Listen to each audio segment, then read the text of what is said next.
Bonjour et bienvenue à tous pour ce podcast au cours duquel nous parlerons du greenwashing. Nous avons avec nous 2 experts et un avocat. Pour commencer, Maître Tarot, qu'est-ce que le greenwashing ? Bonjour et merci. Le greenwashing, ou plus communément appelé l'éco-blanchiment en français, est une pratique utilisée par les entreprises qui veulent envoyer une image écologique. Mais en réalité, ce n'est pas le cas. Leurs actions vont totalement à l'encontre de ce qu'elles veulent envoyer. Donc le greenwashing, excusez-moi du terme, c'est de la publicité mensongère. D'accord, merci beaucoup pour cette définition. Monsieur Vallard, quelles sont aujourd'hui les entreprises qui sont reconnues pour avoir pratiqué le greenwashing ? Aujourd'hui, de grandes entreprises ont recours au greenwashing. On peut retrouver BNP Paribas, qui se dit faire des investissements en vert. Mais des ONG comme Oxfam France et les Amis de la Terre France ont démontré que ces investissements étaient davantage tournés vers les énergies fossiles. BNP Paribas est la première européenne et la 5e mondiale en termes d'investissement dans ces énergies fossiles. Après ces divulgations, BNP Paribas a dit vouloir diminuer ses investissements de 80%. Une autre marque connue du public, Coca-Cola, qui se tend davantage vers le recyclage. Malheureusement, l'alliance Breffy-Forme Plastique a démontré que Coca-Cola était la première pollueuse mondiale en termes de plastique. Les bénévoles de cette alliance ont récolté de nombreux déchets et sont placés par marque. Coca-Cola arrive largement premier. Ah oui, il s'agit tout de même de grandes entreprises.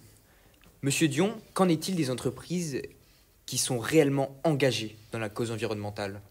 Alors, il y a des entreprises qui respectent vraiment l'environnement et qui le prouvent. Par exemple, l'entreprise Veja, spécialisée dans les chaussures, il s'engage dans une création responsable de ses produits, passant du coton 100% biologique au caoutchouc d'origine protégée. La marque renforce encore plus son engagement en ne réalisant aucune publicité. Sa seule manière de se démarquer est par sa transparence envers ses consommateurs. Decathlon est aussi une entreprise engagée. En 2022, 66,5% de leurs produits sont réparables. 84,8% de leur électricité est issue d'une source renouvelable et 23% de leurs produits sont issus d'une démarche d'éco-design. De plus, le groupe s'est lancé dans la seconde main en proposant des produits d'occasion à la vente. L'entreprise s'est aussi engagée à atteindre une neutralité carbone d'ici environ 2050. Enfin, Maître Tarot, quelles sont les sanctions applicables si une entreprise a recours au greenwashing ? Alors, s'il y a une preuve concrète que l'entreprise pratique le greenwashing, elle encourt une amende de 300 000 € et un emprisonnement de 2 ans. Il est obligatoire pour ces entreprises de publier leur jugement et d'en informer la clientèle. Au niveau de l'Union européenne, les entreprises risquent bien plus grave, c'est-à-dire une amende d'au moins 4% de leur chiffre d'affaires annuel et peuvent être exclues des marchés publics. Vous l'aurez compris, il est difficile de dire si aujourd'hui le greenwashing est en expansion ou en régression. Cela varie en fonction des pays et du contexte politique. Mais le greenwashing est tout de même persistant.